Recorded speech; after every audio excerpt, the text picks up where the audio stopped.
Je m'appelle Julien et j'ai besoin de partager ceci parce que même maintenant, 3 ans plus tard, j'ai encore du mal à croire comment tout s'est déroulé. Cette histoire me donne toujours des frissons quand j'y repense. Tout a commencé dans ce restaurant ridiculement cher du centre-ville de Paris où ma petite amie Léa avait organisé un dîner avec ses amis d'école de commerce. Je n'avais vraiment pas envie d'y aller. Ces gens me donnaient toujours l'impression de n'être qu'un remplaçant temporaire pour Léa en attendant que quelqu'un de mieux n'arrive. Mais Léa a insisté pendant des semaines, alors j'ai fini par céder juste pour arrêter les disputes.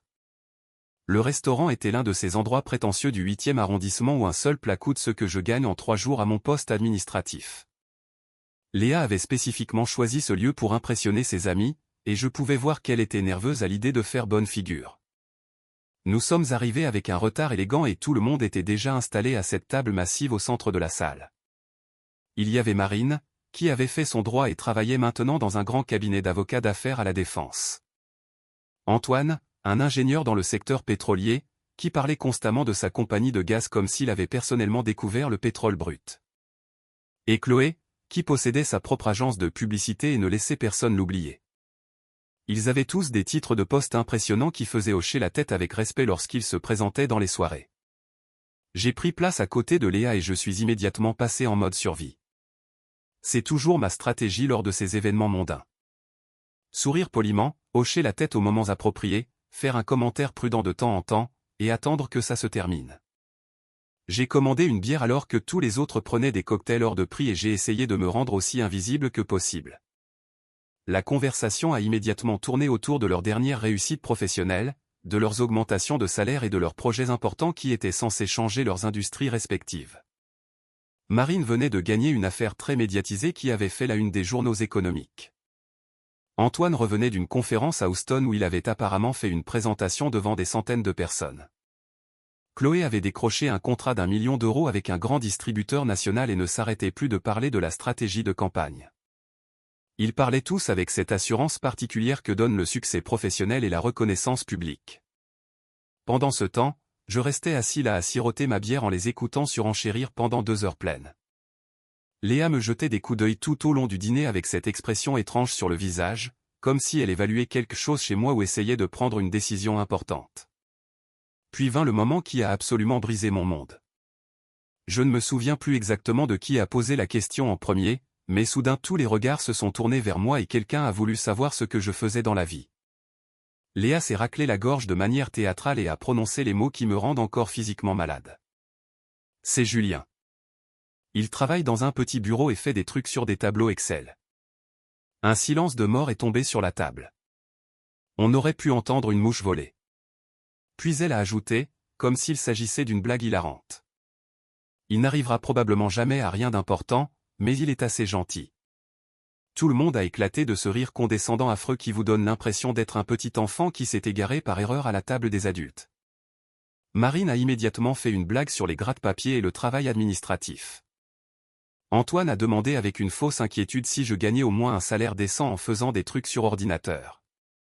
Chloé a renchéri avec un commentaire patronisant sur le fait que les rôles de soutien sont nécessaires aussi et que chaque bureau a besoin de quelqu'un pour gérer les tâches ennuyeuses. Ils ont tous ri de nouveau, plus fort cette fois. Je n'ai pas ri. Je ne pouvais pas rire. J'ai réussi d'une manière ou d'une autre à esquisser un sourire réflexe, complètement vide, pour qu'il ne remarque pas le séisme absolu qui venait de déchirer toute l'image que j'avais de moi-même. Mais à l'intérieur, quelque chose de fondamental s'est brisé à jamais ce soir-là. Quelque chose qui ne pourrait jamais être réparé. 4 ans de relation. 4 ans durant lesquels j'avais partagé avec enthousiasme mes projets de travail, mes objectifs professionnels, mes petites réussites personnelles mais significatives avec elle. 4 ans pendant lesquels elle avait systématiquement minimisé et rabaissé tout ce que j'accomplissais au travail. 4 ans à me suggérer constamment de viser plus haut et de chercher quelque chose de mieux parce que ses amis avaient toutes des petits amis plus brillants. Et là, elle me présentait comme son animal de compagnie à des gens que je venais de rencontrer, réduisant 4 ans de ma vie professionnelle à des trucs sur Excel et annonçant à des inconnus que je ne serais jamais quelqu'un d'important. Le dîner a continué pendant une autre heure atroce. Ils ont parlé de vacances exotiques qu'ils avaient prises, de voitures de luxe qu'ils prévoyaient d'acheter et de leurs plans de carrière ambitieux. J'ai participé juste assez pour ne pas être impoli, faisant les bruits appropriés au bon moment. Léa agissait comme si absolument rien ne s'était passé, comme si elle ne venait pas de me détruire publiquement devant ses amis. Quelqu'un a complimenté la sélection de vins du restaurant. Elle s'est lancée dans une histoire animée sur une route des vins qu'elle voulait faire à Saint-Émilion. Quand nous sommes enfin rentrés vers minuit, elle est allée directement dans la salle de bain pour sa routine nocturne, fredonnant une chanson pop comme si c'était une soirée agréable comme les autres. Pendant ce temps, je suis resté dans le salon à fixer le plafond et à essayer de digérer ce qui venait de se passer. Ce n'était pas la première fois que Léa dénigrait mon travail. Pendant 4 ans, j'avais entendu des remarques subtiles sur le fait que je devrais viser plus haut, que je devrais chercher mieux. Mais elle ne m'avait jamais humilié ainsi en public auparavant. Jamais annoncé à de parfaits inconnus que j'étais voué à la médiocrité. Je suis allé me coucher ce soir-là avec une clarté que je n'avais pas ressentie depuis des années. J'en avais absolument fini d'être invisible pour quiconque, et surtout pour elle. J'en avais fini de laisser quelqu'un me minimiser parce qu'il ne comprenait pas ou ne se souciait pas de ce que je faisais réellement pour gagner ma vie. Léa dormait profondément à côté de moi, aussi paisible que d'habitude. Tandis que je restais éveillé jusqu'à 5 heures du matin à réfléchir. À l'aube, j'avais pris la décision la plus importante de ma vie. À 6 heures, alors que Léa dormait encore paisiblement comme si de rien n'était, j'ai discrètement préparé un sac à dos avec des vêtements pour plusieurs jours. J'ai laissé un mot bref sur la table de la cuisine. Je pars chez Claire pour un moment. J'ai besoin de temps pour réfléchir. Puis j'ai traversé la ville jusqu'à l'appartement de ma sœur aînée. Claire a jeté un seul regard à mon visage quand elle a ouvert la porte et n'a posé aucune question. Elle a juste préparé une cafetière, m'a dit de m'installer confortablement sur son canapé et a dit que je pouvais rester aussi longtemps que nécessaire pour mettre les choses au clair. Claire avait toujours été plus perspicace que moi concernant les dynamiques relationnelles et les limites personnelles. Les premiers jours chez Claire furent étranges et désorientants. Léa m'a envoyé plusieurs messages décontractés. Quand prévois-tu de revenir? Ne sois pas si dramatique, tout cela va s'arranger si tu rentres à la maison. Comme si je faisais une crise d'enfant pour une broutille au lieu de traverser une véritable crise émotionnelle. Je n'ai répondu à aucun de ces messages. Claire rentrait de ses gardes d'infirmière de 12 heures et me trouvait toujours assis sur son canapé à processer tout ce qui s'était passé. Le mercredi soir, elle a dit quelque chose qui a complètement changé ma perspective sur toute la situation. « Julien, je dois te demander une chose. En 4 ans de relation avec Léa, t'as-t-elle une seule fois demandé ce que tu faisais concrètement à ton travail? » Elle avait absolument raison, et je l'ai réalisé immédiatement. En 4 ans ensemble, Léa ne s'était jamais assise pour m'interroger en détail sur les projets que je gérais, les responsabilités spécifiques que j'avais ou pourquoi je rentrais parfois tard. Pour elle, j'étais juste le petit ami qui travaille sur ordinateur et rien de plus. Le jeudi a apporté le premier vrai problème pratique à notre appartement commun. Léa m'a appelé pour la première fois depuis mon départ et elle semblait sincèrement frustrée. « Julien, l'internet est complètement coupé et je n'ai aucune idée de qui appeler. J'ai essayé de télétravailler et je ne peux rien faire. Le fait est que c'était toujours moi qui gérais tous nos contrats et appels de service. J'avais tous les numéros d'urgence mémorisés, je connaissais tous les techniciens par leur nom et je savais quand les factures arrivaient. Je lui ai donné le numéro du service client du fournisseur et j'ai raccroché sans autre conversation. Le vendredi a apporté un autre appel paniqué. Je ne comprends rien à cette facture d'électricité. Il est dit qu'elle est en retard, mais je n'ai jamais rien reçu par courrier. C'était parce que toutes nos factures arrivaient sur mon adresse email et que je les payais en ligne chaque mois depuis 3 ans. J'ai expliqué comment se connecter au portail de la compagnie d'électricité et j'ai encore raccroché. Le samedi matin, alors que Claire était au travail pour une double garde à l'hôpital, j'étais seul dans son appartement. J'ai décidé d'ouvrir mon ordinateur et de consulter mes emails professionnels. Ce que j'ai découvert a complètement changé ma vision des choses. Il y avait 5 emails différents de diverses entreprises qui avaient trouvé mon profil LinkedIn au cours des derniers mois. Tous étaient des offres d'emploi sérieuses avec une rémunération et des responsabilités nettement supérieures. L'une d'elles était particulièrement intéressante. Un cabinet de conseil technologique à Lyon qui avait besoin de quelqu'un pour diriger tout leur département d'analyse de données. Ils offraient un poste en télétravail partiel avec des réunions trimestrielles et un salaire 40% plus élevé que ce que je gagnais actuellement. C'est là que j'ai réalisé quelque chose qui aurait dû être évident. J'étais en fait très bon dans ce que je faisais. Très bon, en fait. Au cours des dernières années, Alors que Léa rejetait mon travail comme des trucs sur Excel, j'avais discrètement passé des certifications avancées en gestion de bases de données, en business intelligence et en analyse statistique. J'avais appris des logiciels complexes que la plupart des gens de mon domaine ne maîtrisaient jamais. J'avais amélioré plusieurs processus dans mon entreprise actuelle qui leur faisaient gagner littéralement des milliers d'euros chaque mois. J'avais automatisé des systèmes de rapports qui réduisaient le travail manuel de 70%. Mais parce que Léa n'avait jamais montré d'intérêt sincère pour mon développement professionnel, j'avais progressivement arrêté de partager mes réussites avec elle. J'avais arrêté de parler de la reconnaissance que je recevais de mes supérieurs. Le lundi matin, je suis allé au travail avec l'esprit le plus clair que j'ai eu depuis des mois. Mon manager, Olivier, m'a immédiatement demandé si je me sentais mieux. Apparemment, le changement positif dans mon attitude était évident pour tout le monde. Pendant ma pause déjeuner, j'ai décidé d'appeler l'entreprise de Lyon. La conversation téléphonique a duré plus d'1 heure et demie. Ils étaient incroyablement impressionnés par mon parcours. Ils m'ont expliqué qu'ils avaient besoin de quelqu'un pour construire leur département analytics à partir de zéro. Tout ce qu'ils décrivaient ressemblait exactement à ce que je faisais à mon poste actuel, mais à une échelle beaucoup plus grande avec la reconnaissance et le salaire adéquat. Ils m'ont invité à venir pour un entretien en personne le jeudi suivant, tous frais payés. Cet après-midi-là, j'ai reçu le premier message de Léa vraiment inquiet.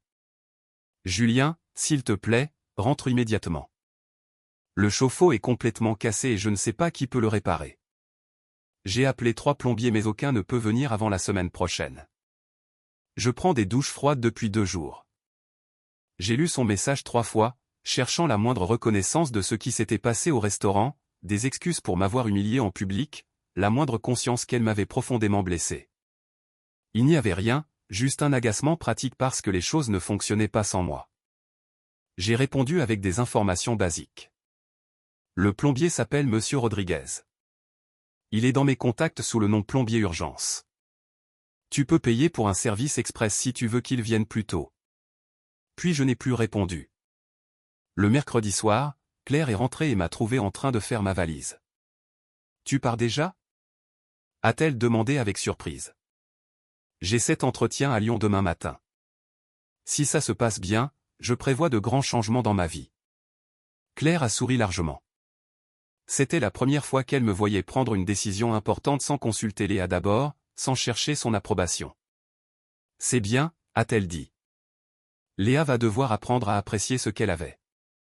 L'entretien à Lyon le jeudi fut absolument incroyable. L'entreprise était tout ce que je cherchais sans même le savoir. Innovante, en pleine croissance, avec une équipe jeune mais expérimentée. Le bureau était moderne et collaboratif, avec une culture d'entreprise qui valorisait réellement la pensée analytique. Ils m'ont proposé le poste sur le champ avec une augmentation de 40%, une mutuelle complète et l'opportunité de bâtir leur département. Plus important encore, ils ont montré un respect sincère pour mon travail. J'ai accepté leur offre immédiatement et j'ai donné un préavis de 3 semaines pour déménager. Je suis rentré chez Claire le vendredi soir, me sentant absolument euphorique. J'avais un nouveau travail, une nouvelle ville et un avenir complètement nouveau. Ce soir-là, Léa m'a appelé pour la 6e fois. Son ton avait nettement changé. « Julien, c'est complètement ridicule. L'électricité a été coupée parce que je n'ai pas trouvé comment payer la facture en ligne. Et maintenant la climatisation fait un bruit de grincement horrible. Il faut que tu viennes voir ça immédiatement. » Sa voix était encore pleine d'agacement plutôt que d'inquiétude pour notre relation. « Ce n'est plus mon problème, Léa, lui ai-je dit calmement. Qu'est-ce que tu veux dire par ce n'est plus ton problème? Nous vivons ensemble. Ce sont nos responsabilités partagées. Je n'habite plus là. Je reste chez Claire indéfiniment.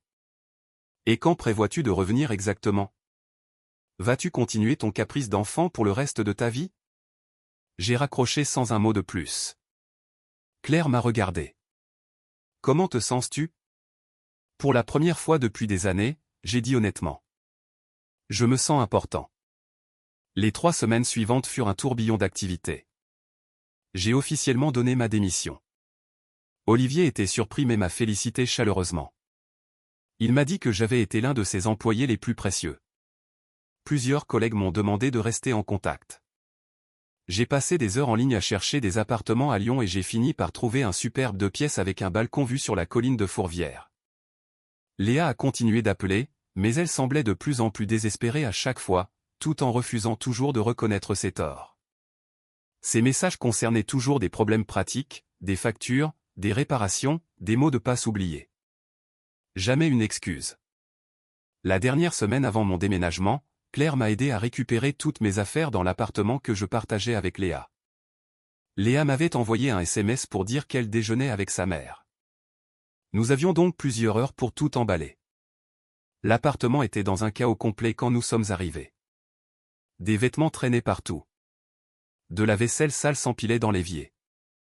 Des papiers importants et des factures impayées étaient éparpillés. En 3 semaines, Léa avait prouvé qu'elle n'avait absolument aucune idée de comment gérer les responsabilités domestiques de base que je gérais depuis des années. Claire et moi avons travaillé en silence, rassemblant mes vêtements, mes livres, mon matériel informatique, les appareils de cuisine que j'avais achetés, les meubles qui m'appartenaient. Claire secouait la tête d'incrédulité. Elle n'avait vraiment aucune idée de tout ce que tu faisais ici, a-t-elle observé. Avant de quitter la ville définitivement, j'ai fait une dernière escale à mon ancien bureau un dimanche après-midi. J'avais encore mes clés car je travaillais souvent le week-end sur des projets importants. Je suis monté à mon étage une dernière fois et je me suis assis à mon bureau. J'ai écrit un mot à la main sur du papier à en-tête de l'entreprise et je l'ai scellé dans une enveloppe avec le nom de Léa écrit clairement dessus. Le mot était bref mais dévastateur dans sa simplicité. Puis je suis descendu dans le hall et j'ai trouvé Marcel, l'agent de sécurité du week-end. Marcel, j'ai besoin que vous me rendiez un service. Si une femme vient ici pour me chercher, blonde, environ 1m70, probablement énervée, je veux que vous lui donniez cette enveloppe scellée. J'ai décrit l'apparence de Léa en détail, incluant son sac à main de créateur et sa tendance à parler fort quand elle est frustrée. Puis je lui ai tendu un billet de 100 € avec mes badges d'accès et mes clés de bureau. Marcel me connaissait depuis des années. C'était un ancien policier à la retraite qui faisait de la sécurité pour rester actif, et il avait ce calme professionnel. Il n'a posé aucune question sur cette demande inhabituelle, a juste hoché la tête et a glissé l'enveloppe dans le tiroir de son bureau. La route vers Lyon fut absolument libératrice. Des heures sur l'autoroute à écouter la musique que j'aimais, à appeler Claire pour parler des possibilités et des projets que je ne m'étais pas permis d'imaginer depuis des années. Pour la première fois depuis ce terrible dîner, j'étais sincèrement excité par mon avenir. Mon nouvel appartement était petit mais rempli de lumière naturelle. Le lundi était mon premier jour dans la nouvelle entreprise. Tout ce qu'ils avaient promis lors de l'entretien était vrai. Des bureaux modernes, des collègues brillants et passionnés, des missions stimulantes. Ma superviseure, Michel, m'a présenté à toute l'équipe comme notre nouveau directeur analytics qui allait révolutionner notre approche des données. Personne n'a ri. Personne n'a fait de remarques condescendantes sur les trucs informatiques ou le travail sur Excel. Ils m'ont traité exactement pour ce que j'étais, un professionnel expérimenté. Durant ma première semaine à Lyon, les appels de Léa ont continué, mais quelque chose avait changé. Ce n'était plus seulement de la frustration. C'était de la panique pure. Le vendredi après-midi, j'ai reçu un message disant « Julien, je viens à ton bureau lundi matin. Nous devons avoir une discussion sérieuse en face à face. » Cette situation a duré beaucoup trop longtemps. Je n'ai pas répondu. Tout le week-end, je n'ai pas pu dormir correctement.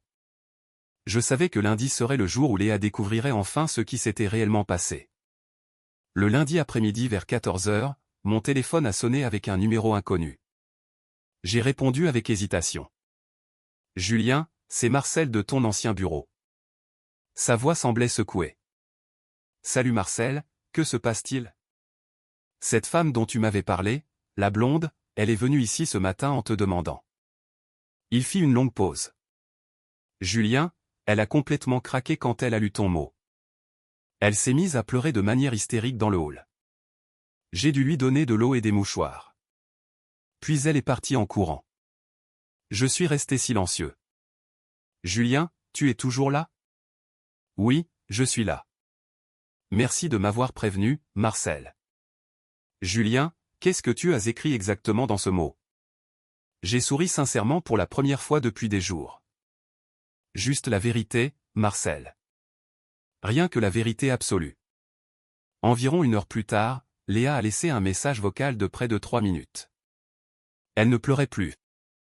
Elle était absolument furieuse, et je pouvais entendre ce ton familier qui apparaissait dès que les choses ne suivaient pas ses plans.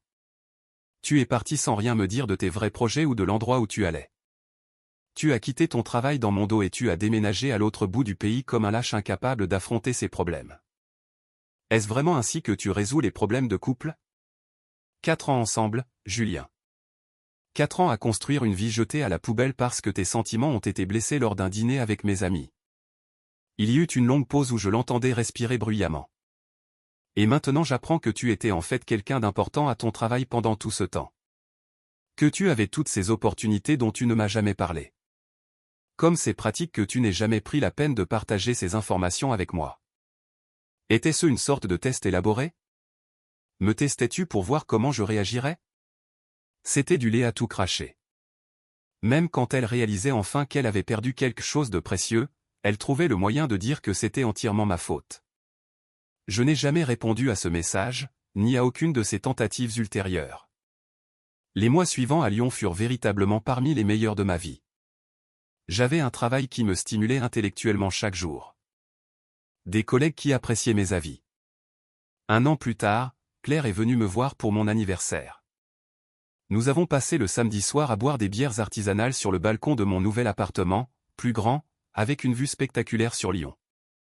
Tu sais, a dit Claire, Marcel raconte à tout le monde dans l'ancien quartier l'histoire de cette femme qui a fait une dépression nerveuse dans son hall après avoir lu un mot mystérieux. Vraiment? J'ai ri.